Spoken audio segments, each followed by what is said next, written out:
नमस्कार मैत्रिणींनो, मी आज तुम्हाला मटकीला मोड कसे आणायचे ते शिकवणार आहे।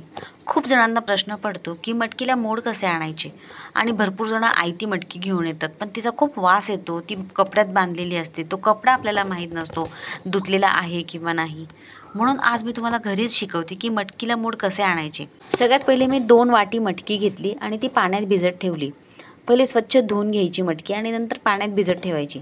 साधारण मी तुम्हाला एक अंदाज सांगते की आपण सकाळी 9च्या आसपास जर मटकी पाण्यात भिजत ठेवली तर संध्याकाळी 6 पर्यंत मटकी पाण्यातच राहू द्यायची। बघा 6 वाजता जेव्हा आपण 6-7च्या सुमारास आपण जेव्हा मटकी पाण्याबाहेर काढतो तेव्हा अशी भिजलेली असते, अगदी 2 बोटात सुद्धा दाबली जाते ती मटकी। आणि अशी मटकी पूर्ण भिजल्यानंतर आपण तिच्यातले हे पाणी जे असते ते काढून टाकायचे। आणि हो, एक गोष्ट लक्षात राहू द्यायची की ती आपले मटकीचे भांडे आहे त्यावर एक झाकण ठेवायचे आणि मग ते पाणी काढायचे, म्हणजे आपली मटकी खाली पाण्यात पडत नाही।